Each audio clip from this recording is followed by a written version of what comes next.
Yo soy cirujano plástico porque llegué tarde a una reunión. Él estudió y hizo la especialidad en Santiago de Compostela. Junio es el mes de concienciación del lipedema. Y yo creo que es un gran desconocido. Chicas jóvenes que tienen dolor. Que muchas veces yo creo que la gente no es totalmente consciente. Porque esto es una enfermedad. En ocasiones incluso fallecimiento. Un máster de 3 semanas online. ¿Dónde consideras que deben de estar los límites? 1000 cirujanos plásticos en toda España y 9000 que dicen que lo son.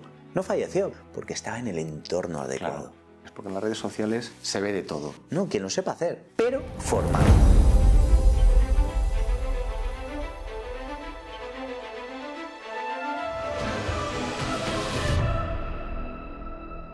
Buenos días, estamos en un nuevo episodio de Piratas del Dolor. Hoy tenemos la suerte y el honor de contar con un invitado de mucho prestigio, de mucha relevancia, que es el doctor Alexo Carballeira, el cual nos va a hablar sobre un tema que para mí es súper importante porque he visto que muchísimos pacientes pueden sufrir de esta patología, muchos más de los que pensamos. Es una cuestión que en las clínicas o en la práctica clínica habitual vemos con mucha frecuencia y muchas veces se nos escapa. Y por ello queremos profundizar sobre este tema, especialmente en este mes, que ahora os contará Alexo sobre ello algunas cositas, por qué es importante este mes para todos. Y luego a partir de ahí, pues bueno, ir desgranando y navegando hacia lo que queremos, que es dar el mejor servicio a los pacientes. Sin más dilación, os presento al doctor Alexo Carballeira, buen amigo y colaborador hoy con nosotros. Alexo, es un placer tenerte, gracias por aceptar la invitación y por estar este rato con nosotros. Muchísimas gracias, Jorge, enhorabuena por tu proyecto, es muy ambicioso y me parece muy bien, tú eres un tío con grandes ideas, así que te deseo lo mejor y te agradezco mucho que me hayas invitado aquí a hablar del lipedema, que es una cosa que me apasiona. Gracias, siempre lo intento liar, Alexo, algunas veces consigo muchos réditos, otras menos. Esta vez ha tenido la amabilidad de meterse en esto y bueno, creo que va a ser brutal. Creo que os va a gustar muchísimo porque es una persona que sobre este tema ha escrito mucho, está muy presente y ha ayudado a muchísimas personas con esta patología de muchas maneras.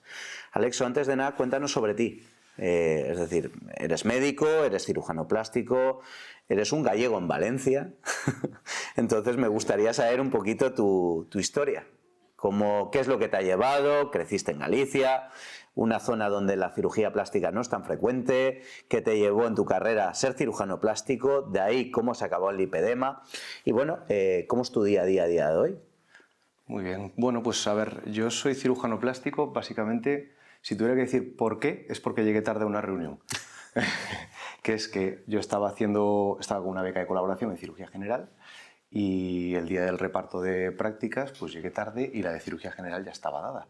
Y entonces de lo que quedaba, digo, pues cirugía plástica, como no lo dábamos en la carrera, yo me imaginé que era la estética que más o menos nos imaginábamos todos y nada más. Y fue ahí cuando vi lo que se hace en la seguridad social, que es toda la reconstructiva, tumores, úlceras, etc. Ahí me encantó la especialidad y fue cuando decidí ser cirujano plástico. Conso. Conso, exacto. Luego ya ahí durante la especialidad, pues para practicar la reconstrucción, sobre todo me metí en el departamento de anatomía para tener cadáveres para practicar y las piernas amputadas de todo el hospital, porque ahí nos hacían reimplantes, pues esas las procesaba yo. Es decir, los patólogos querían alguna muestra de piel, de vasos, de músculo, pero el resto de la tarde yo echaba todo el rato pues haciéndole reconstrucciones y colgajos a esas piernas amputadas. Además, por poner en contexto, bueno, él estudió y hizo la especialidad, corrígeme, en Santiago de Compostela, y yo también tuve la suerte de trabajar allí. La verdad es que en Santiago la disponibilidad de recursos es brutal. Agradecer por mi parte y creo que también por al Departamento de Anatomía, que siempre están muy dispuestos a colaborar con estas iniciativas de formación, de investigación, de mejorar clínica y profesionalmente. La verdad es que es muy útil. Y bueno, yo también tuve la suerte de hacer allí cosas y que me decían, oye, toma, ven aquí, no te daban las llaves, pero casi tenías una disponibilidad total. Lo cual te hace avanzar profesionalmente, bueno, años. Sí, yo estudiaba con el cadáver al lado. Eso es brutal. Que para un cirujano es muy bueno, porque al final vas viendo la anatomía perfectamente y me fue muy productivo, la verdad. Después, durante la residencia, estuve aquí haciendo prácticas con el doctor Pedro Cavadas y me encantó lo que hacía. Es un gran cirujano, técnicamente es buenísimo y luego me vine a trabajar con él. Ahí estuve unos años, pues haciendo reimplantes de brazos, de piernas, de manos, etc. Y me encantó esa reconstructiva global donde hacíamos la parte de reconstrucción ósea, nervios, vasos, etc. y luego todas las cirugías secundarias. A partir de ahí pues seguí con la microcirugía y fue más adelante cuando empecé con la estética. Entonces acabé encontrando en el lipedema una mezcla entre la reconstructiva, el problema real de la paciente que tiene dolor y el límite que tiene con la estética, que también se busca al fin y al cabo, mayor o menor grado, pero siempre se acaba buscando. Es un componente. Lipedema que, bueno, al final es un mix. Como bien has dicho, es un problema estético, pero es un problema funcional. Mucha gente probablemente le inclina a tomar decisiones el problema estético por esa divergencia o discrepancia entre lo que es un segmento del cuerpo y el otro, o secciones muy específicas, que ahora nos comentarás.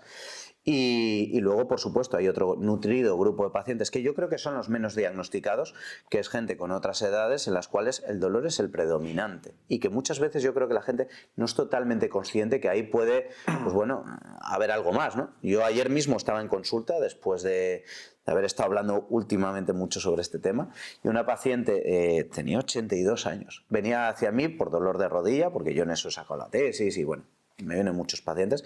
Y claro, yo hablando con ella, estaba explorándole y el dolor era muy difuso en el miembro inferior, en todo lo que era el muslo, en todo lo que era la cara interna del tobillo. Y claro, intentándole explicar que ese dolor no tenía que ver con una artrosis ni con una patología de rodilla, que cuando la grasa resulta dolorosa en varios segmentos puede haber esto de base.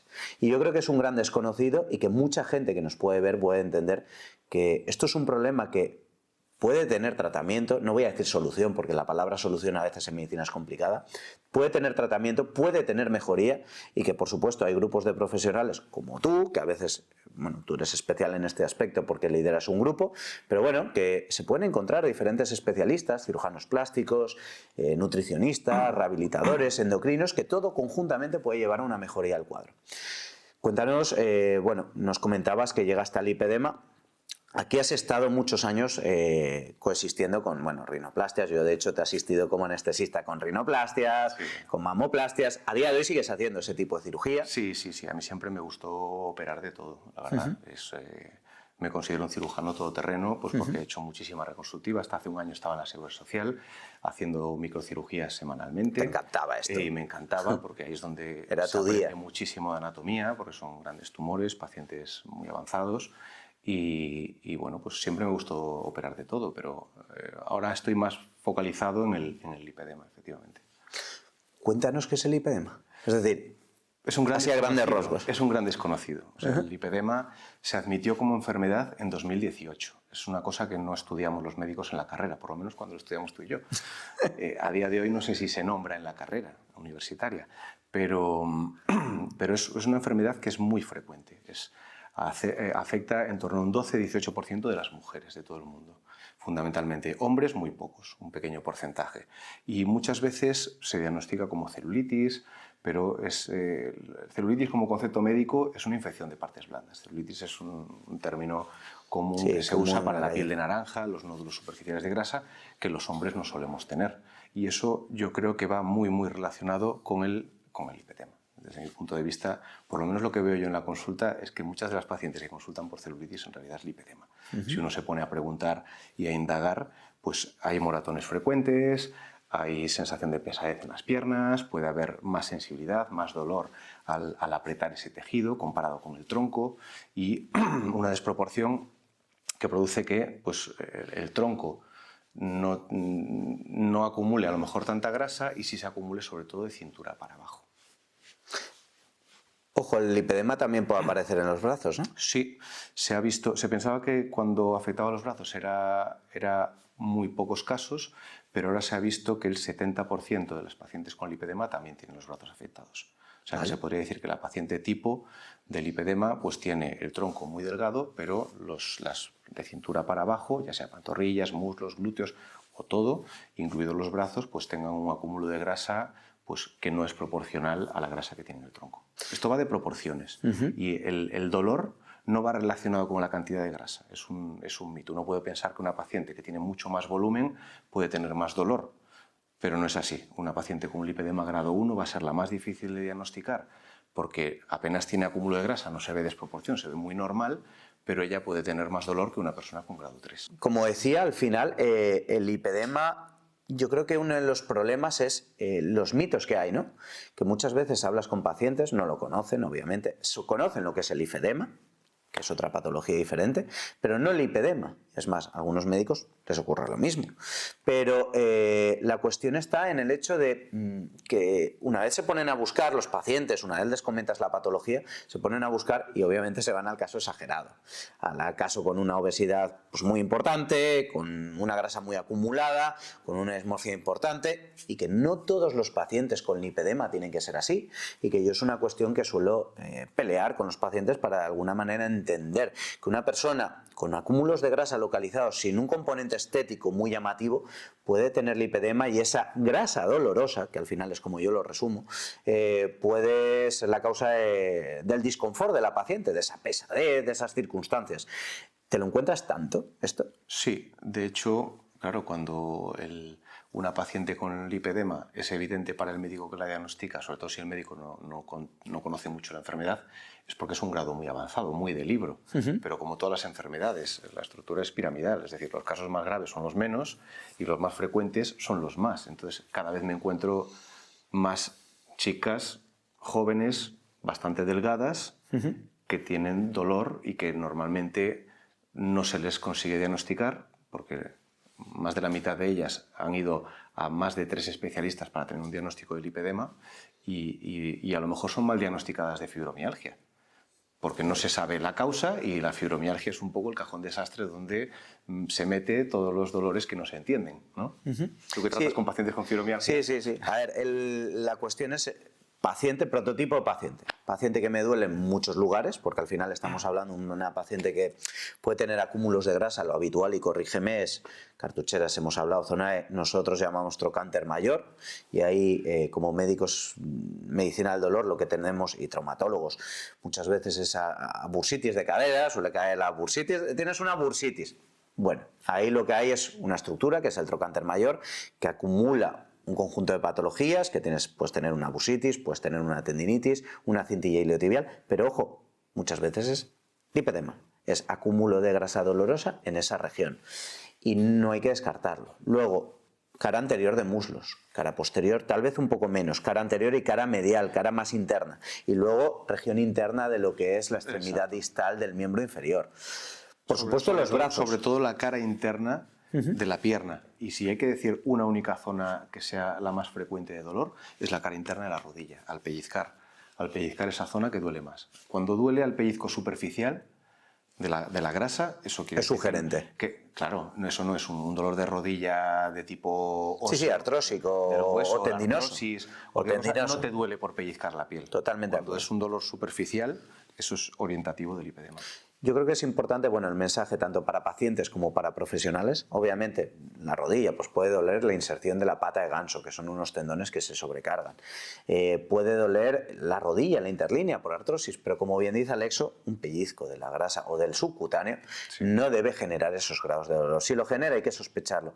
Con la sospecha, ¿qué tipo de médico tiene que la gente ir? ¿Cuál crees que es el primer escalón? ¿Quién es la persona, así de forma global, si nos ve alguien de, no sé, de Extremadura, dónde tiene que ir? ¿A un plástico? ¿A un cirujano vascular? ¿A un rehabilitador? ¿Cuál es el perfil de médico que crees que de alguna manera puede etiquetar esto de una manera más fehaciente, más sostenida, más...? A ver, es una enfermedad que la tratan distintas especialidades. En España, según un estudio que hicimos nosotros hace unos 2 años y medio, vimos que era mayormente diagnosticado por rehabilitadores y cirujanos vasculares.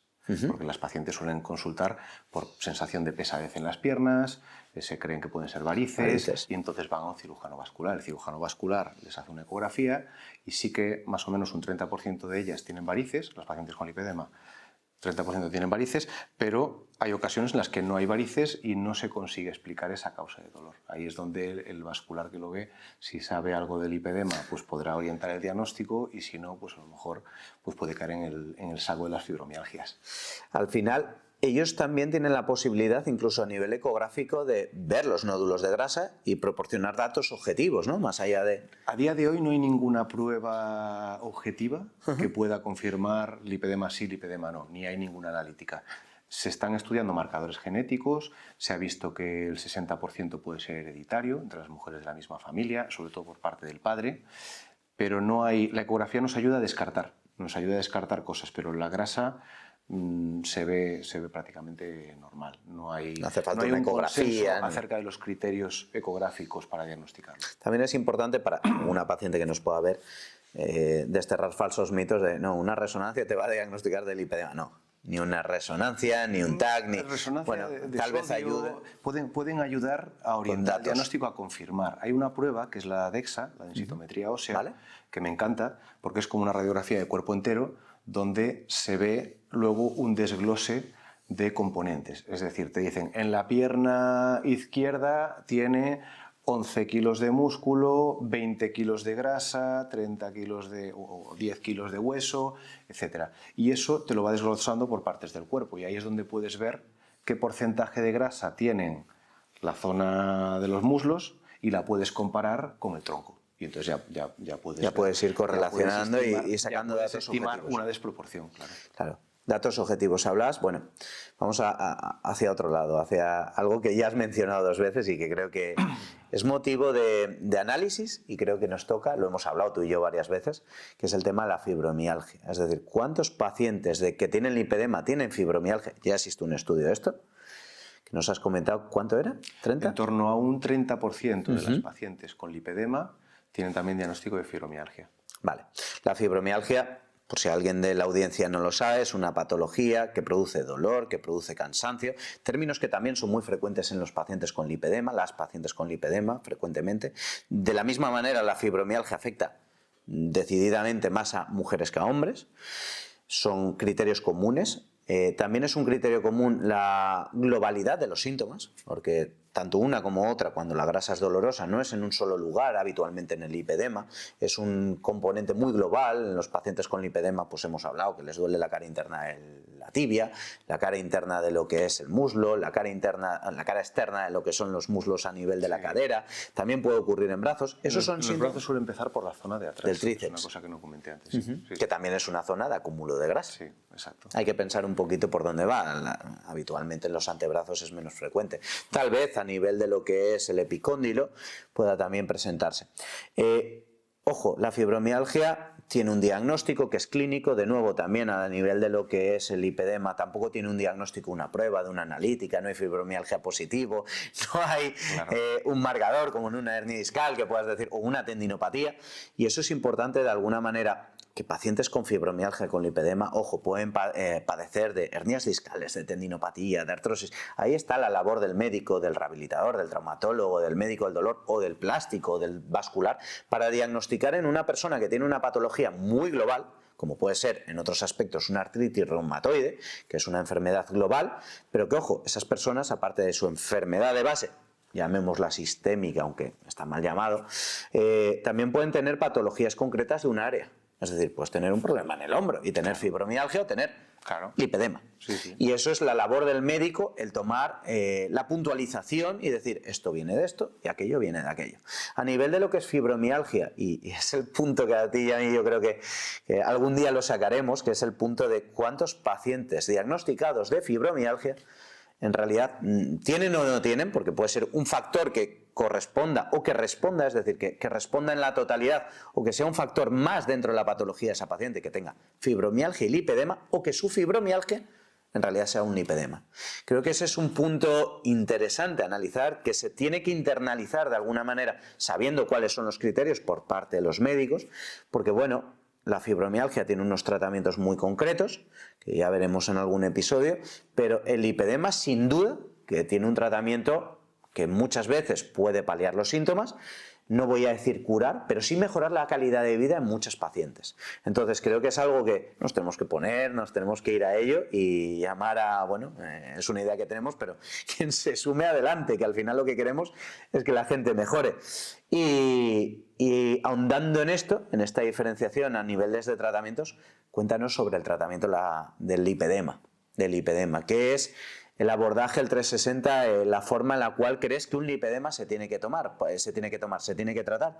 Porque creo que como cirujano plástico tú eres una rara avis, te lo digo bien, creo que no eres ese cirujano que enseguida te opera. Yo tengo muchos pacientes que te he enviado y que finalmente no han acabado en la camilla, ¿no? Sino que han acabado en un tratamiento multidisciplinar y que no ha sido necesaria la cirugía. Entonces, quiero que nos cuentes el planteamiento que tienes tú en la cabeza como experto del tema. Exacto. A ver, como decíamos, afecta a muchas mujeres. Es que es más de 1 de cada 10. Entonces, sería desproporcionado plantear que 1 de cada 10 mujeres se tengan que operar de lipedema. Eso es una visión que no se corresponde con la realidad. El lipedema, lo que más abunda son los casos leves, con poca molestia, y el tratamiento quirúrgico se debe reservar para casos más avanzados o con más dolor. Entonces, yo nunca planteo, recién diagnosticado a la paciente, nunca planteo una cirugía de inmediato. Lo que planteo es empezar con una fase de tratamiento conservador. El tratamiento conservador incluye pues, deporte, porque el deporte es fundamental, al menos 3 días a la semana, al menos 30 minutos cada vez, recomendado en general pues de bajo impacto, sobre todo cuando la paciente tiene problemas articulares, sobrepeso, etcétera, para no sobrecargar las articulaciones. En ese sentido, los deportes más recomendados, la marcha nórdica, pilates y sobre todo deporte acuático. También los drenajes linfáticos alivian mucho las molestias. También es una cosa a recomendar. Ahí en mayor o menor medida, pues yo les recomiendo que le hagan varias sesiones y que identifiquen en qué momentos del mes les puede venir bien. Hay gente que necesita más sesiones y hay gente que a lo mejor 1 al mes es suficiente, pues los días que le va a venir la regla, que está más inflamada y por tanto tiene más molestias. Es lo más común. También el apoyo psicológico es muy importante, ya que se ha visto que en torno a un 40% de las pacientes han tenido o tienen algún trastorno de alimentación y hasta un 60% un trastorno de ansiedad.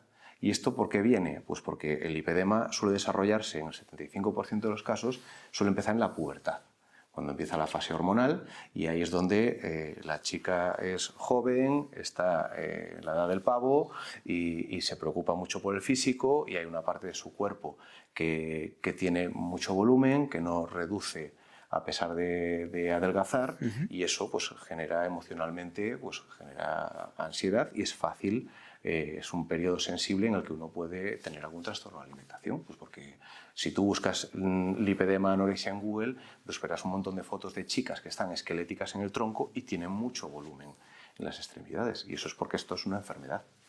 Es difícil saber decir qué fue antes, si el huevo o la gallina. Es decir, y parece que fue antes el huevo. Es decir, que el lipedema probablemente ha generado en muchas pacientes trastornos secundarios y que muchas veces, yo creo que hay un grado de incomprensión alto desde la sociedad, desde el entorno. Y en la propia familia, claro. Sí, sí. Por desgracia, oye, que tienes que comer menos, que es que tal, y Claro. bueno, gracias a Dios la sociedad ha avanzado, estos mensajes cada vez creo que son menos comunes, pero que creo que de alguna manera hay que ser conscientes que hay gente que no hay un cuerpo ideal, que hay gente que tiene, pues bueno, condicionantes y que de alguna manera, pues las caderas más anchas, el muslo más ancho y que bueno, no es una cuestión tanto de alimentación de cantidad, sino a lo mejor, y es difícil de entender para el padre, la madre de alguien de 14, 15 años, pero a lo mejor es que hay que adaptar la dieta a las circunstancias de esta mujer, ¿no? Exacto, pues la dieta es un componente importante a la hora de ayudar a que eso no avance. Actualmente no se considera una enfermedad progresiva. Se ha visto que progresan solo un 30% de los casos, pero en muchos de ellos existe un componente de mala alimentación. Casi todas las pacientes llevan a dieta toda la vida, pero no quiere decir que sea la dieta correcta. Una dieta antiinflamatoria pues mejora las molestias, reduce volumen y es bastante efectiva. Dieta antiinflamatoria, tenemos otro episodio con una paciente que nos desgrana sobre el tema, pero bueno, las dietas antiinflamatorias, sin ser ninguno de los dos especialistas, al final son dietas en las cuales los hidratos de carbono se evitan, se introducen muchos alimentos tipo, con un perfil antiinflamatorio, arándanos, cúrcuma, circunstancias concretas. Al final es difícil encontrar con el especialista y yo creo que muchas veces cuando hay una patología que requiere este tipo de abordajes, lo que yo creo que la gente se encuentra es perdida, porque al final estás hablando de nutricionista, pero ojo, también el endocrino. Porque claro, hemos hablado de problemas hormonales. Claro. Problemas hormonales, yo creo que esta patología tiene 2 picos. La adolescencia, creo. Con cambios hormonales, sí. Adolescencia y premenopausia y menopausia. Y embarazo. Con los embarazos también pega un tirón. Claro, con lo que el endocrino, ¿hasta qué punto crees que tiene un papel? Que ojo, habrá que dirimir, que se estudia, que no se estudia, pero ¿crees que de alguna manera también es un protagonista en esta historia? Sí, claro. Se ha visto que en un porcentaje bastante elevado los pacientes también pueden tener hipotiroidismo.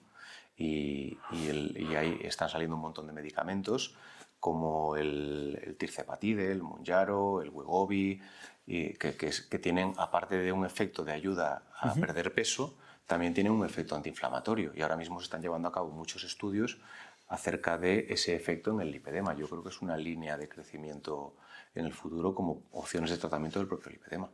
Al final lo que traduce es que, bueno, yo creo que la línea es, primero, que es una patología o una condición, porque no me gusta llamarla patología, creo que es una condición con la cual lo primero hay que diagnosticarla, hay que ser consciente, mucha gente que tiene estos problemas, que puede tener un problema con tratamiento. Luego, el tratamiento no hay una opción única. No hay una opción. La cirugía es la solución. Los antidiabéticos pinchados que se utilizan para el tratamiento de la grasa es la solución.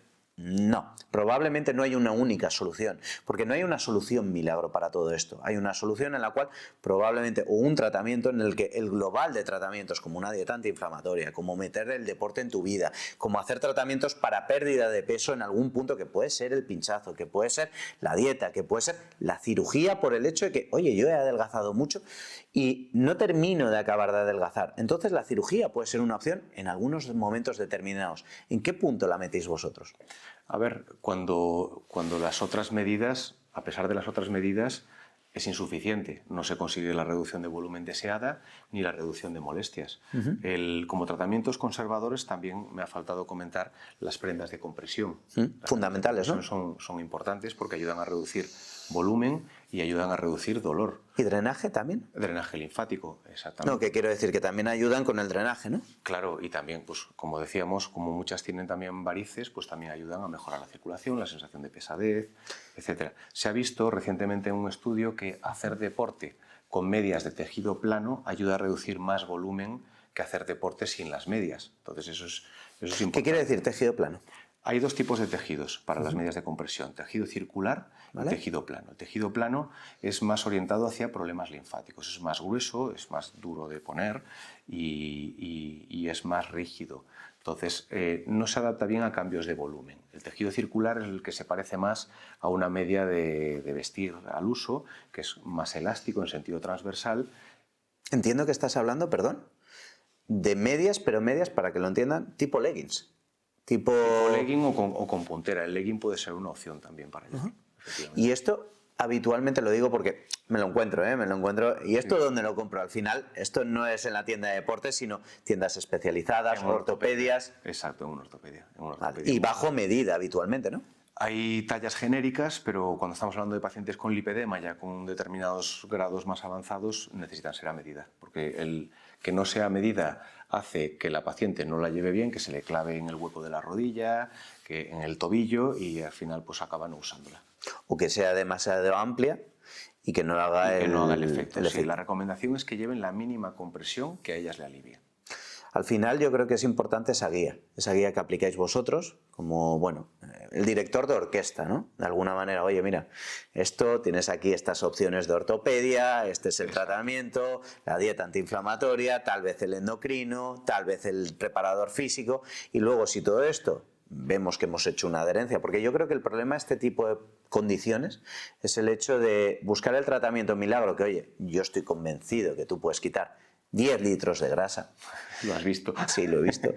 Pero claro, si luego no hay una adherencia y un compromiso por parte del paciente, no es que esa grasa vuelva, es que el éxito va a ser mucho menor. Sí que me gustaría entender y que la audiencia entienda esto, que de alguna manera entendamos que existe un momento para operar, que existe la importancia de hacer cosas para operar antes de, también te sirve a ti para seleccionar el paciente adecuado, porque tú ves cierto grado de compromiso para obtener los resultados, que yo creo que eso es importante a nivel médico, que entendamos que la medicina no es un acto pasivo en el cual el paciente llega y dice, doctor, cúreme. Claro. No, sino el doctor va a ver, va a intentar curarte, va a intentar ayudarte, pero necesita también un feedback por parte del paciente, es decir, un compromiso, el hacer otras cosas que el médico no puede hacer. Entonces yo creo que a ti también te sirve para ver eso y luego de alguna manera obtener unos resultados mucho más fehacientes. ¿Tú cómo lo haces? Es decir, ya sabemos que operas a aquellos que de alguna manera no han obtenido todos los resultados, sí han cumplido con unos tratamientos previos y luego a partir de ahí, ¿la cirugía qué hace? ¿Qué, en sí qué es? Cuéntanos. A ver, la cirugía lo que hace es... Una lipo. Sí, la más común es una liposucción. Una liposucción es una cirugía, en este caso una cirugía de descarga, porque el tejido afectado por lipedema suele estar tenso, esa sensación de tensión que notan las pacientes influye en la pesadez y el quitar volumen de grasa ayuda a la descompresión. Y en este caso, pues la liposucción conseguimos retirar litros de grasa y eso produce una sensación de alivio y más ligereza del paciente. Pero como decíamos, si la eficacia del tratamiento conservador, todas estas medidas que hemos comentado, las pacientes le dan una puntuación de mejoría media en torno a un 5,5 sobre 10. Es decir, mejoran, pero tampoco es que sea una mejoría absoluta. Yo tengo bastante claro cuando veo una paciente si se va a acabar operando o no, pero como decías tú, tienen que estar preparadas para esa cirugía. También hay que descartar que no haya varices, y comprometidas, porque las varices, ¿no? Pueden añadir sangrado a la cirugía. Entonces, exacto, una persona, aunque no tenga lipedema, si no come bien, va a engordar. Por muchas liposucciones que se haga, al final va a acumular grasa, sobre todo en zonas no tratadas. Y la liposucción es un tratamiento muy efectivo a nivel local donde se hace. Es decir, las pacientes que se hacen una cirugía de pantorrillas, por ejemplo, solamente se reinterviene en la misma zona un 5%. He visto que a lo mejor se echan 15 kilos encima y esa zona apenas engorda, pero sí que se produce una redistribución de la grasa corporal. Entonces tiene que ir acompañado con unos hábitos alimenticios adecuados, porque si no tendremos a una paciente que se ha operado de piernas, de muslos y de brazos y la grasa la puede acumular en el tronco. Que no es tan habitual, pero bueno, puede llegar a habitual, pero claro, pero eso hay un concepto en cirugía estética de contorno corporal que es TOFI, Thin Outside, Fat Inside. Son gente multioperada de liposucciones por todo el cuerpo que están delgados por fuera, y grasa visceral, pero gordos, ¿no?, por dentro, con grasa visceral. Y esa además es especialmente mala. A ver, dos conceptos que has comentado, creo que uno es muy potente, que es el hecho de la zona intervenida raramente vuelve a acumular grasa. Es algo interesante, teniendo en cuenta el matiz de que la grasa se puede distribuir a otros lugares, lo cual hace importante ese compromiso por parte del paciente, porque al final tú les puedes operar diferentes zonas. Claro, existe la pregunta que supongo que le salga a la gente de ¿por qué no me operan entera? Y ahí, bueno, yo como anestesista, en este caso, el otro lado de la baraja, al final, el por qué, porque, bueno, una liposucción, y ahora os lo cuenta Alexo, es una cirugía, bueno, voy a decir mínimamente invasiva, porque las incisiones son apenas medio centímetro, ¿no? Sí. En diferentes partes del cuerpo, y luego la mayor parte del trayecto se realiza pues introduciendo un aparato que nos cuentas ahora y extrae grasa, introduce agua o otro tipo de sustancias, extrae grasa y de esa manera conseguimos pues de alguna manera que la grasa se drene. Problema a nivel de intervenir en muchos lugares, que conlleva un potencial sangrado y, bueno, un posoperatorio más complicado. Yo como anestesista, bueno, porque creo que es importante decir que es una cirugía poco dolorosa dentro de lo que se opera dentro de los quirófanos. Es una cirugía bastante bien tolerada. Probablemente alguien que se haya operado en la liposucción dirá, ¿por qué no te has operado tú? Pero bueno, dentro de lo que yo he visto en otras cirugías, es poco dolorosa, el posoperatorio se lleva bastante bien, obviamente es incómodo, es muy incómodo, pero son cirugías que no conllevan incisiones importantes, que no conllevan disección de planos, que obviamente no se tocan huesos, que se circunscriben al tejido celular subcutáneo y que es una cirugía que habitualmente es duradera, que dura unas cuantas horas. Tú ahí llevas tela, ¿eh? Yo siempre te digo, te has ahorrado el gimnasio de hoy porque te has pasado 6 horas sacando grasa. Sí. Cuéntanos sobre la cirugía en sí misma, acercar un poquito el proceso quirúrgico, cómo es, las peculiaridades sobre, ya nos has contado, que la grasa no vuelva a salir, y luego el posoperatorio, ¿qué se puede esperar de una paciente que se plantea este tipo de cirugía? A ver, la cirugía en la liposucción general en estética se considera que es una liposucción grande a partir de 2,5 litros de grasa y una megaliposucción a partir de 5. Perdón.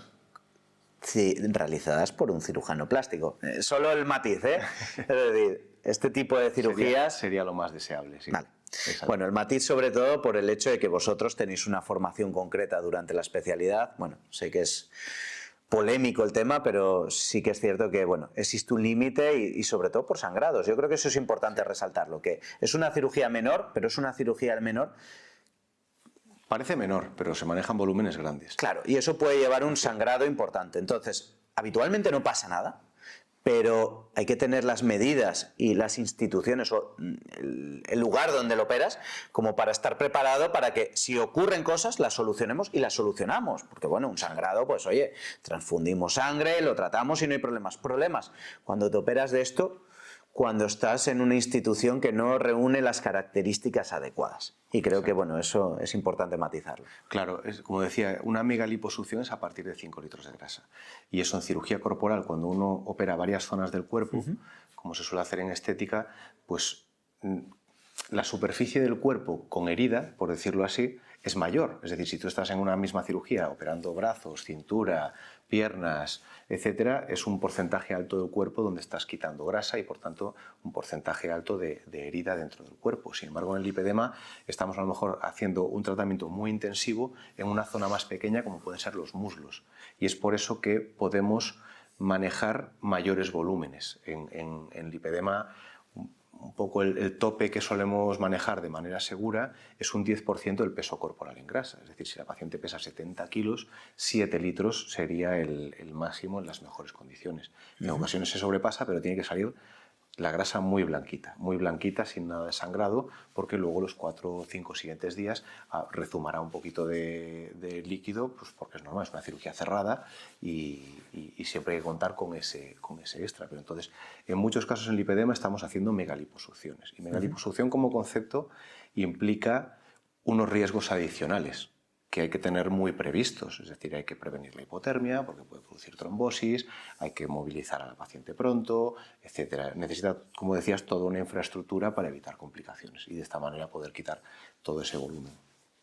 Sí, al final, yo que lo he vivido contigo, ¿no? El hecho de estas cirugías tan potentes por el hecho de tanta grasa sacas, creo que necesita, unos cuidados que obviamente si nos ponemos en el contexto de grandes cirugías, cirugía cardíaca, cirugía de otros estilos, son mucho menores, pero eso no quiere decir que sea una cirugía pues como pinchar ácido hialurónico, que no son los mismos condicionantes, no es la misma institución, porque tienes que tener un quirófano dotado, tienes que tener unos sistemas de calentamiento de fluidos, para que el paciente no se enfríe, porque estamos hablando de cirugías de 4, 5, 7, 8 horas, en las cuales el paciente, para que el doctor pueda actuar, pues tiene que estar desnudo, pero ahí actuamos. Y tiene que estar caliente, entonces. Claro, necesitamos sistemas para que los fluidos que se metan. Bien calentito y para que sudas la gota gorda. Posible, claro. Sí, la temperatura es uno de los factores más importantes a la hora de hacer una liposucción. Ya. Sí, porque al final si no los pobres se despiertan helados, es como bien dices algo peligroso y además muy desagradable, muy desagradable. Yo creo que ahí es el punto. Y luego el posoperatorio, es un posoperatorio bastante llevable, sí que es cierto que achorra mucho porque es un impacto para tu físico importante. Yo creo que cuánto tiempo tarda la persona en volver a ser funcional, es decir, en recobrar su vitalidad. Claro, a ver, en cirugía de lipedema solemos quitar toda la grasa posible y por tanto es una cirugía que requiere un posoperatorio de unas 2 semanas a un mes, porque luego en el mes siguiente a la cirugía se recomiendan drenajes linfáticos, sesiones de fisioterapia, más o menos entre 3 y 5 sesiones por semana, y la paciente pues tiene que empezar a movilizarse. A la semana, a los 5 días más o menos, cuando las heridas se cierran, pues ya puede empezar a hacer piscina, etc. Recomendamos movilización bastante precoz y es posible que los primeros días esté un poquito floja porque es mucho el volumen que solemos retirar. Entonces ahí mi recomendación suele ser cogerse en torno a 3 semanas, un mes, pero eso no todo el mundo puede. Los que están contratados sí, siendo realistas, pues porque es una enfermedad médica y como tal tienes derecho a una baja médica remunerada, pero los autónomos a los 10 días más o menos ya están funcionando. Estábamos hablando de la cirugía, la lipo, las grandes lipos, pero mensaje, porque entiendo que a nivel estético tenéis resultados, es obvio, pero a nivel de dolor, ¿cuánta mejoría hay y cuánto perdura esa mejoría? La mayor mejoría que hay es en cuanto al dolor. El 90% de las pacientes les mejora el dolor con la cirugía. Es el mayor impacto, no tanto estético que sí, sino el hecho de que mejoran su calidad de vida a nivel de dolor, ¿no? Uno puede ver la foto de antes y después y podrá opinar lo que sea aparte de la estética, pero lo que no se ve en la foto es la mejoría de los síntomas. La pesadez, el dolor. Esa pesadez, ese dolor mejora un 90% de los casos. Y la reducción de volumen, como decíamos, son litros. Entonces nos encontramos con un perfil de paciente muy satisfecha. Es una paciente muy agradecida. Alguien que tiene dolor crónico se lo quitas y será la persona más agradecida del mundo. Me encanta ese tipo de pacientes. No es el mismo perfil de paciente a lo mejor que el de estética puramente. Aunque aquí pues sí que hay un límite, hay una zona muy en común entre la mejoría funcional y la estética, y cada vez lo vemos más. Las pacientes ya no solo quieren reducir volumen, mejorar dolor, sino que también quieren mejorar la flacidez, y ahí es donde entran las distintas tecnologías que se pueden usar para esto. ¿Vale? Hay mucha, ¿no? Bueno, obviamente hay una necesidad creciente y la tecnología, las casas comerciales van de la mano. ¿Crees que de verdad hay una tecnología única? ¿Crees que hay un método que se diferencia, que marca una diferencia? ¿O de verdad crees que hay muchas opciones y que se deben de individualizar en función del paciente y del caso concreto? En España actualmente el 65% de las cirugías de lipedema que se hacen son utilizando WALL, Water Assisted Liposuction, es decir, liposucción asistida por un chorro de agua. Y la mayor parte de las pacientes creen que es el mejor método. Lo que pasa es que tiene una explicación, que en España empezamos a tratar lipedema por la corriente alemana. Los alemanes llevan 70 años ya hablando de lipedema y son los primeros que lo describieron. De hecho, los primeros artículos eran en alemán, los primeros que me empecé a mirar. Y es un poco la idea de que solamente tiene que ser el WALL, pero la evidencia científica no apoya a esa técnica como la más efectiva, sino que no hay estadísticamente un aparato que sea mejor que otros. Estamos hablando de anestesia tumescente, asistida por chorro de agua, asistida por ultrasonidos, asistida por vibración. Son los aparatos más frecuentes, o asistida por láser, son los aparatos más frecuentes que se usan en liposucción. Y actualmente no hay diferencias estadísticamente significativas entre el uso de uno y otro. Es más la técnica del cirujano a la hora de quitar esa grasa, es lo importante. Hay que quitar la grasa pues aspirándola de manera longitudinal, no transversal en la pierna, porque transversal uno lesiona los vasos linfáticos y es cuando puede producir un linfedema secundario. Donde sí que hay una diferencia es en la tecnología de retracción de piel. Estamos hablando de radiofrecuencias, que es lo que más funciona. Y ahí, pues actualmente hay un par de aparatos que son los más conocidos y sí que producen un tensionado de la piel que puede ser muy efectivo, sobre todo en grados moderados o leves. Cuando ya hay más flacidez, ya va a ser necesario asociar cirugías de quitar piel, lifting de muslos. Quitar piel de pantorrillas es muy raro porque la piel es muy agradecida y se encoge muy bien, pero el lifting de muslos es bastante frecuente porque los muslos muchas veces ya tienen flacidez antes de quitar la grasa, ya tienen piel fina, tienen estrías, y si esos muslos con ese volumen ya tienen flacidez, la piel ya ha demostrado que no es capaz de estar tensa con el volumen que hay. Si encima le quitamos 6 litros, pues esa piel lo más probable es que no se encoja como para quedar igual de tensa. Y es ahí donde la tecnología sí que crees que marca una diferencia. Sí, ahí la tecnología es muy importante a la hora de mejorar el resultado estético y, en todo caso, si hay que quitar piel, reducir el tamaño de la incisión. ¿Cómo sería más o menos, a ver, hagamos un viaje, es decir, para que de alguna manera la gente se lo imagine, haces la incisión. La incisión, bueno, tú metes la anestesia tumescente, haces la incisión, metes la anestesia tumescente, que al final es una mezcla entre diferentes compuestos para permitir, aparte de anestesiar y que duela menos en el posoperatorio, o si el paciente no está dormido durante la cirugía, porque estas cirugías a veces se pueden desarrollar con anestesia locorregional, es decir, dormida en una zona del cuerpo, anestesia por medio de sedación, aunque es menos frecuente, ¿no? Y anestesia general, con el paciente totalmente dormido. Os valéis de diferentes compuestos que inyectáis antes de hacer la liposucción. ¿Para qué sirven? Pues así, para no médicos. La mezcla es fundamentalmente suero, al que le añadimos adrenalina para que no Sí. sangre, ¿Vale? y lidocaína para que no duela. Y en el posoperatorio, sobre todo. Normalmente infiltramos pues, el mismo volumen de grasa, de líquido, que la grasa que queremos sacar. Perfecto. Luego, a partir de ahí, bueno, hemos metido hace todo que la el grasa volumen. se vuelva más frágil y Eso más es. fácilmente extraíble. Vale, fenómeno.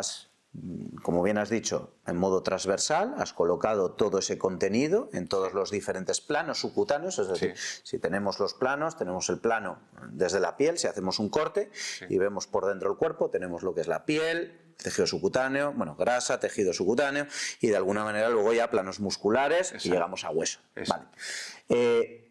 Te circunscribes a ese plano superficial. No, realmente de las dos capas de grasa que hay, está la profunda y la superficial. La profunda es la responsable fundamentalmente del volumen. ¿Vale? La superficial es la responsable de esos nodulitos que se pueden ver como celulitis. Entonces, actúa sobre los dos. Si la paciente tiene sobre todo un gran volumen, hago retirada de capa profunda. Si la paciente, imaginemos, es delgada, pero con mucho nodulito y mucha flacidez, a lo mejor lo que hago es simplemente quitar la grasa superficial y añadir la tecnología de radiofrecuencia, Renuvion en mi caso, que es la que más uso, para encoger esa piel. Vale, básicamente lo que haces es ir colocando el liposuctor, que es un aparato que vas trasladando, vas aspirando la grasa, asistido bien por diferentes tipos de tecnología, agua, láser, lo que sea, y luego una vez extraído todo, utilizas un láser para generar una retracción y una, como digamos, una pérdida de ese, una como para pegar, como que ayuda a encogerla. como si quitáramos, ¿no? Como un extractor de aire, o si lo sometiéramos al vacío, ¿no? Sí, es helioplasma que saca una chispa y eso pues coagula el colágeno, los tabiques de colágeno, y hace que se encoja. Y también pues coagula los vasos que puedan estar sangrando y reduce el sangrado.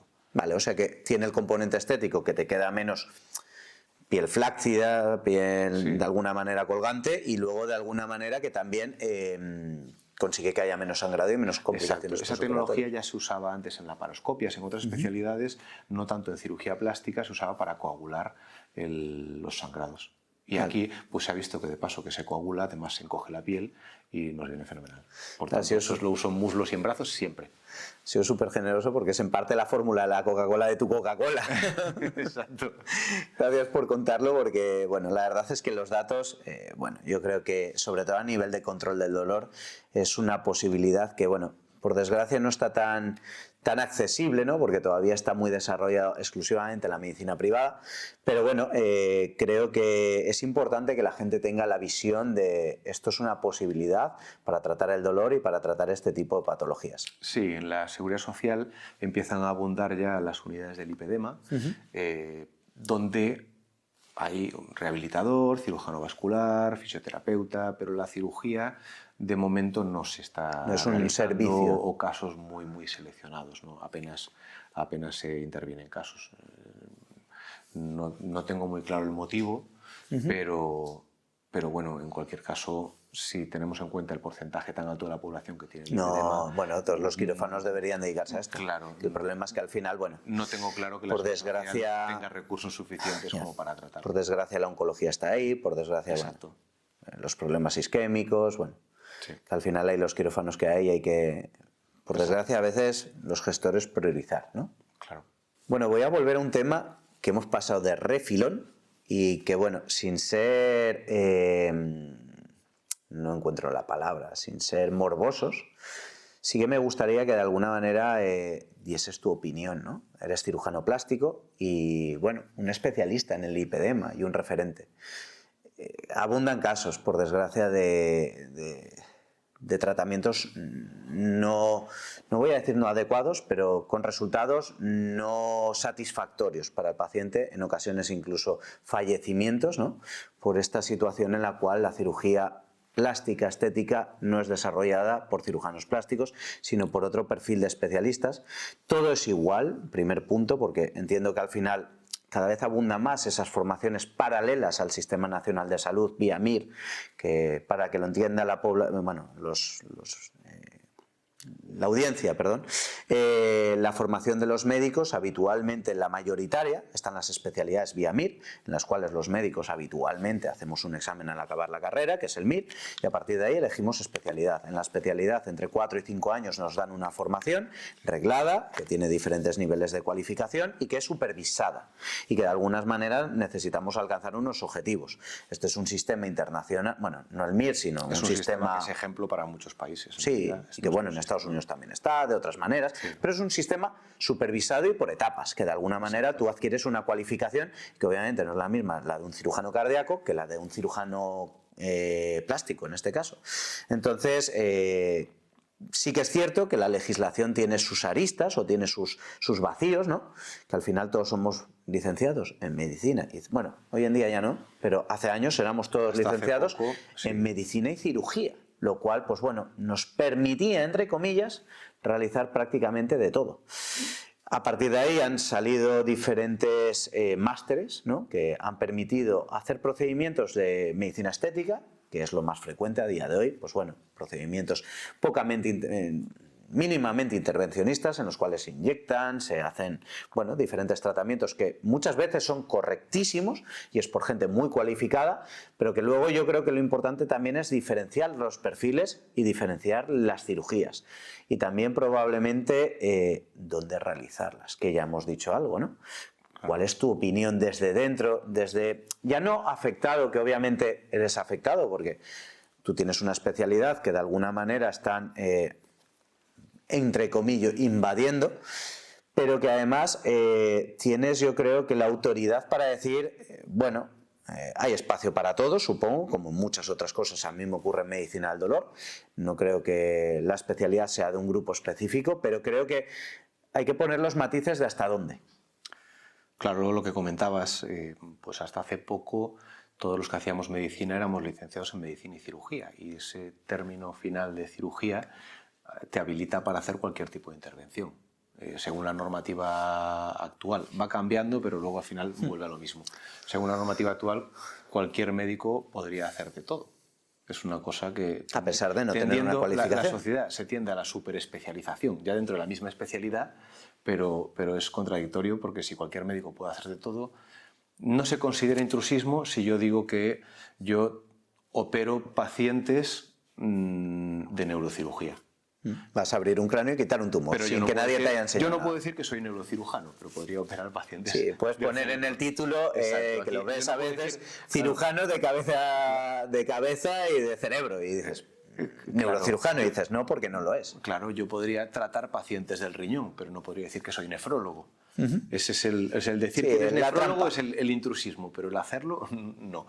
Sí, que la ley va por detrás de lo que es la realidad de cualificación, ¿no? Exacto. Y entonces, claro, como decías, el sistema MIR español es un sistema que está muy bien y es ejemplo para muchos países que donde solo tienen formación privada y el Estado no controla tanto el nivel de formación de cada especialista.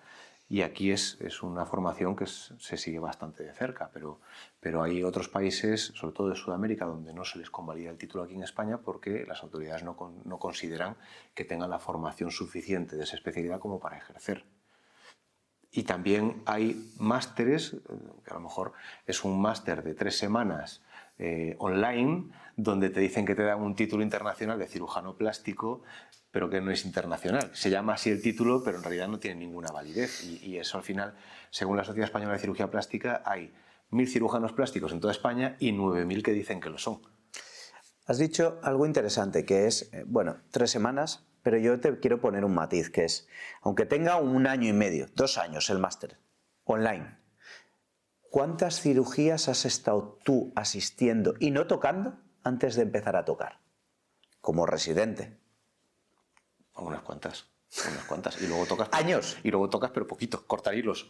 Sí, y luego te dicen, ahora hoy vas a intentarlo tú, y a lo mejor te dicen, quita que no es el paso adecuado. Te cae la bronca al siglo. Es decir, haces un entorno controlado. Mucho mayor y es muy escalonado. Es decir, el que está en el segundo año, pues está por encima del de primer año. Y esto hasta el 5.º año, son 5 años de especialidad.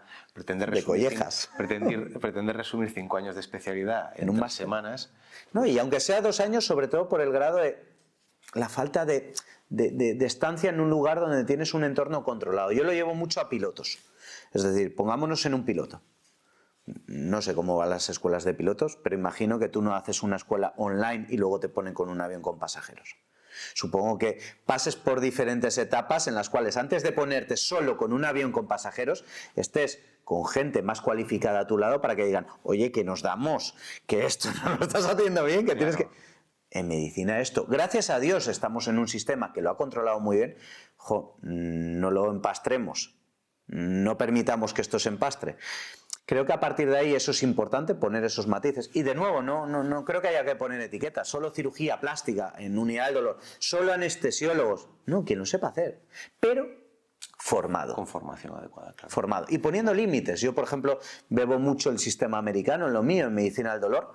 Medicina del dolor en Estados Unidos es una superespecialidad en la cual acceden anestesiólogos, neurocirujanos, rehabilitadores. Con examen. Está controlado, una formación que adaptan en función de tu nivel de cualificación previo. No es lo mismo que en el fellow va a hacer un anestesista que un neurocirujano. Y luego se ponen matices. Oye, pues hay que hacer una cifoplastia, que es meter cemento en una vértebra cuando se rompe, a nivel de T4. Es un procedimiento con mucho riesgo.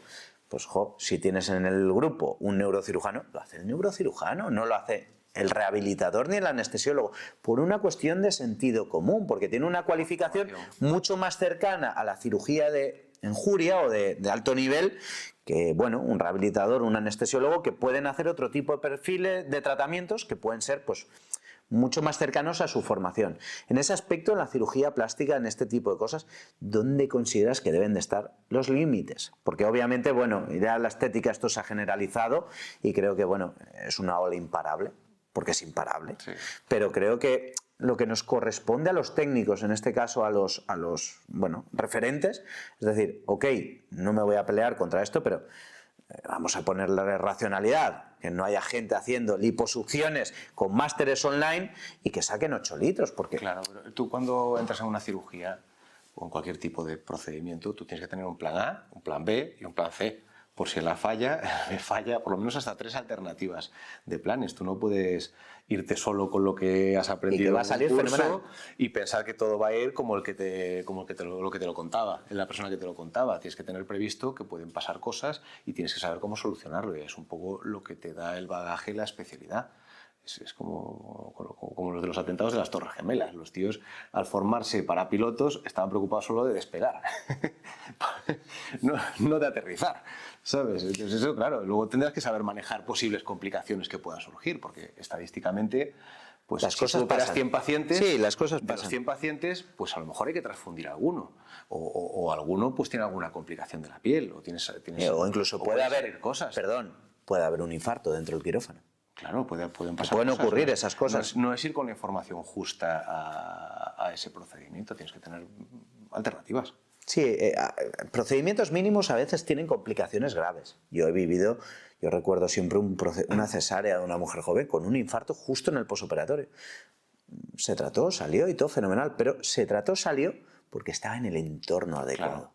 Porque tenía un control posoperatorio inmediato, es decir, nosotros acabamos la cesárea, la dejamos en un área de control posoperatorio y el infarto sucedió ahí, lo vimos, lo tratamos y de ahí fue a hemodinámica y de hemodinámica se trató y la paciente no falleció, pero eso mismo ocurre en otro entorno, claro, estaría muerta. Claro. Entonces es importante entender los límites y luego la estadística. A veces las desgracias ocurren.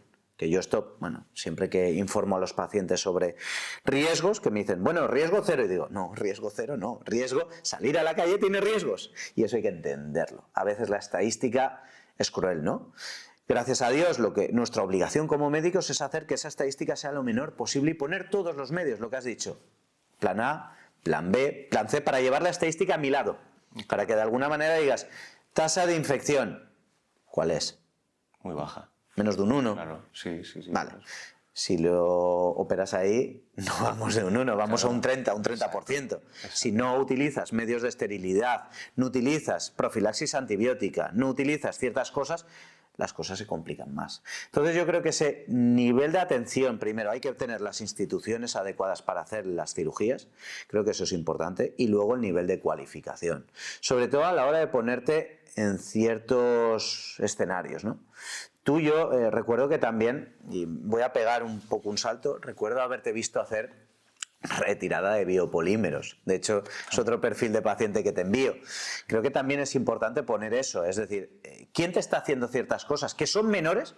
Pero ojo, exige también que te den información sobre lo que te están haciendo, porque a veces, bueno... Claro, a ver, retirada de biopolímeros, para los que no lo sepan, los biopolímeros son productos no reabsorbibles y no aptas para el uso humano. Es decir, siliconas inyectadas, metacrilato, etc. Eso produce muchos daños a nivel corporal. Y que también produce dolor. Claro, y también produce dolor crónico, inflamación, incluso puede producir la muerte. Aquí en España, sobre todo los rellenos se pusieron durante unos cuantos años y se siguen poniendo, pero rellenos permanentes en labios, en pómulos, etc. Pocas cantidades, pero que pueden deformar la cara. Pero sobre todo en Sudamérica se pone mucho volumen en glúteos o perfil sudamericano aquí en España y hemos encontrado pacientes que a lo mejor le han puesto 15 litros de silicona en los glúteos y eso puede producir fallo renal, puede producir la muerte, necrosis de la piel y un montón de complicaciones porque esos rellenos se mueven de sitio, se superficializan, se afectan a nervios, se infiltran en el músculo. Incluso se pueden embolizar. Y se pueden embolizar. Claro, embolizar quiere decir meter en un vaso y de ahí viajar a donde quiera. Cerebro, pulmones, riñones. A lo mejor hace años en alguno de esos productos fue legal, pero ahora mismo no es legal. Y hay muchos que se pusieron en condiciones irregulares, en una peluquería o en cualquier otro sitio. Entonces, claro, eso es otro perfil de paciente que es bastante complicado también, sí.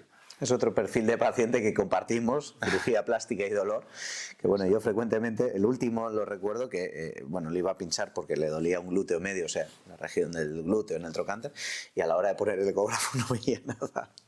Claro, el ecógrafo es una tecnología que permite información a través de ultrasonidos, ¿no?, que rebotan, y claro, con los biopolímeros no veía nada. Claro. Y de hecho, acabó Alexo dándome los tips y bueno, no sé si acabará operada o no, pero que por lo menos vigilada.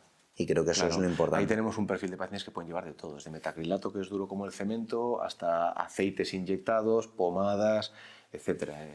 Yo no he tenido... No me ha pasado, pero sí que he visto algún vídeo de cirujanos retirando biopolímeros que al cortar con el bisturí eléctrico se echaban a arder, porque eran inflamables. Entonces, claro, de repente se le pone a arder la zona que está operando. Brutal. Al final yo creo que el mensaje, y así empezamos el bloque, es, bueno, cirugía plástica, cirugía, medicina estética, es una ola, al final lo que tienes que buscar es el profesional adecuado, ¿no?, la cualificación y adecuado para lo que tú pretendes que haga, y las instalaciones, que al final que esté regulado y que cumpla con ciertos criterios, porque esto no es... Cirugía plástica normalmente no se necesita una UCI, pero el día que la necesitas te acuerdas. Claro, al final el problema es que yo creo que ahí está el perfil, ¿no?, pensar que esto se puede realizar, y aquí tiro a mi vena anestesiólogo, que somos los histéricos de la película, ¿no? Bueno, histérico no es la palabra, pero los puntillosos de la película, que es que... ¿Qué? Pepito Grillo. Sí, bueno, tú también eres un poco anestesista en eso, eres un poco Pepito Grillo. Pero es el hecho de que muchas veces los tratamientos se hacen en clínicas autorizadas y adecuadas, pero en un entorno mucho más como las odontológicas, como las clínicas dentales, y que claro, bueno, grandes lipos, abdominoplastias, bueno, circunstancias que de alguna manera se operan en cirugía plástica, pues requieren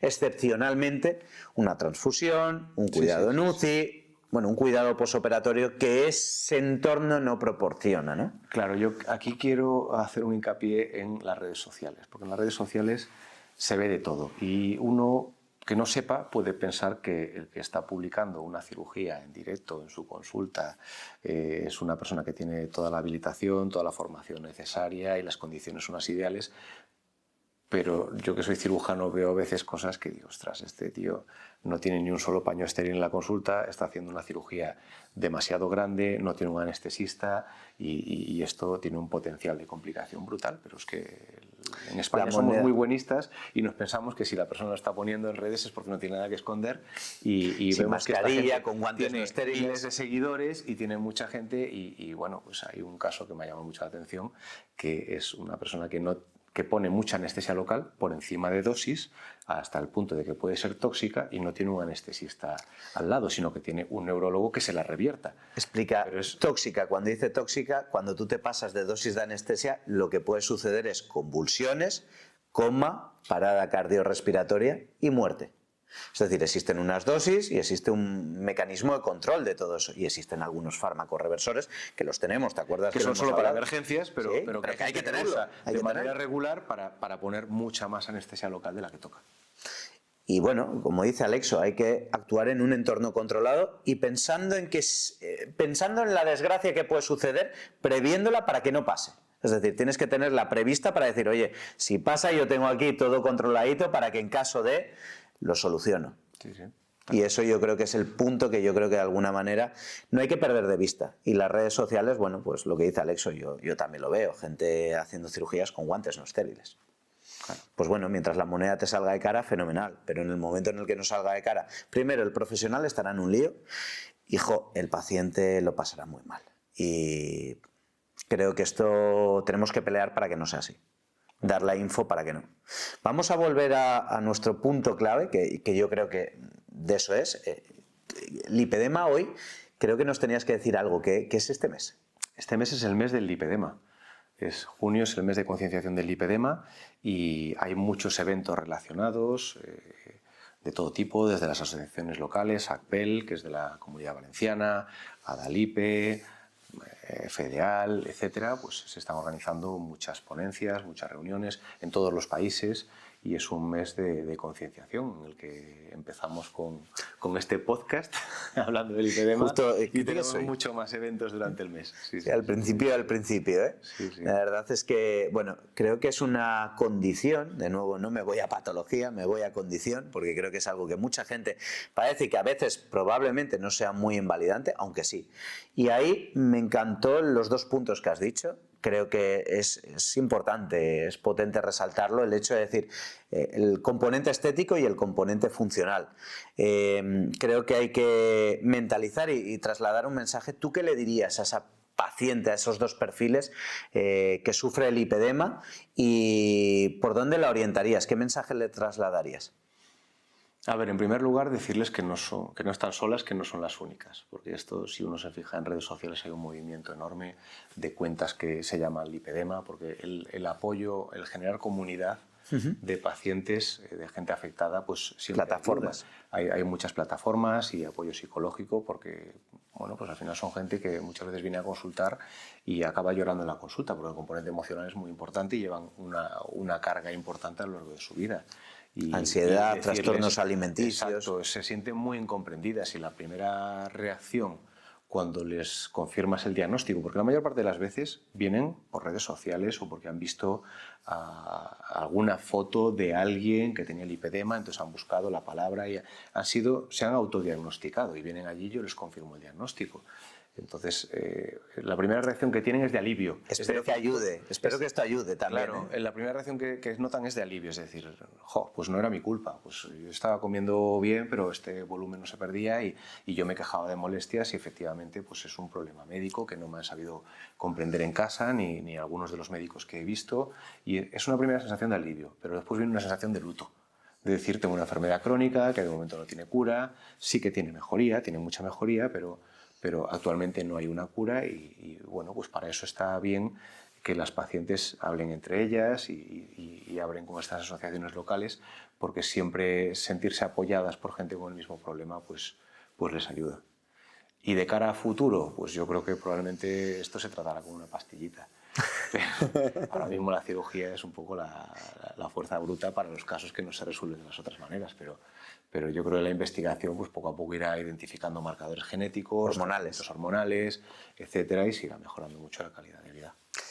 ¿Qué le dirías a esa paciente que Probablemente, ojo, yo creo que es probable que mucha gente nos escuche y nos diga o piense un perfil de paciente más bien joven, con esos problemas estéticos o con esa incomprensión, con ese dolor. Pero ¿qué le dirías a esa señora de 80 años, de 75 años, que tiene las piernas diferentes con respecto a otras partes del cuerpo y que tiene dolor en áreas concretas? Que yo es lo que más veo, yo de verdad. Yo con Alexo toda esta discusión empieza por infiltro rodillas, y yo como infiltro muchas rodillas, pues paso el ecógrafo y ¡ay, ay, ay! Y dices, esto no es normal. A ver, hay muchas pacientes que ya tienen una edad avanzada y que efectivamente tienen lipedemas de grado importante y que no han sido diagnosticadas a lo largo de su vida.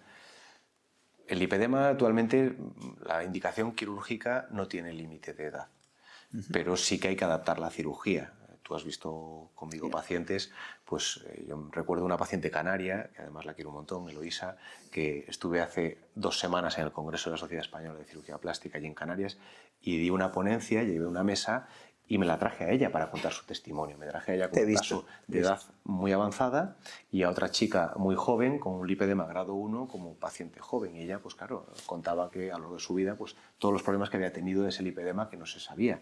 Y ella la conocí cuando vino a la consulta, vino en silla de ruedas. ¿Por qué no? Porque por el volumen que tenía, porque apenas podía doblar la rodilla y le hicimos una cirugía muy localizada justo detrás de la rodilla para que pudiera doblarla. Y con eso, pues ella, yo me quedé encantado de verla después de 3 años porque vino andando. Y bueno, pues al final se puede mejorar la calidad de vida. A lo mejor no una cirugía tan grande, pero sí que tenemos que ir priorizando qué zonas le van a mejorar. Yo recuerdo una paciente que bueno, es el paradigma, una rodilla que me vino, que la vi, la diagnostiqué o se lo metí en la cabeza y te la envié. Y era una paciente que era enfermera, jubilada, seguro que la recuerdas. Sí. Y claro, jubilada, pues estamos hablando de 70, 72, no lo recuerdo bien. Y de hecho recuerdo que después de las primeras visitas contigo era, bueno, me ha encantado porque no me ha planteado la cirugía de inicio, porque de inicio decía, cirujano plástico y una lipo, no te entiendo, Jorge. Y yo decía, bueno, mira, vete, escúchalo y yo creo que te puede dar algunos consejos que pueden cambiar el planteamiento que tú tienes. Bueno, vino muy contenta la primera, no me ha planteado operar, la verdad es que, bueno, mira, me ha planteado un tratamiento conservador, lo que te decía, siempre hay que iniciar por eso. Le fue muy bien. Y luego, posteriormente, pusiste la guinda, ¿no? Con la cirugía, y una cirugía muy contenida. Y bueno, la verdad es que es una paciente encantada, claro, con una edad, y que, bueno, el refranero, nunca es tarde si la dicha es buena, ¿no? Con las expectativas controladas, creo que se pueden encontrar muchas soluciones, tratamientos paliativos que pueden llevar a que los pacientes mejoren mucho, ¿no? Sí, como decía, pues es importante el tratamiento conservador y limitar la cirugía a la zona pues, más problemática. Y en casos como este, pues las molestias fundamentalmente en la zona de rodilla y es la zona que intervinimos. Y paciente contenta porque con las otras medidas también le mejora el dolor. Sí.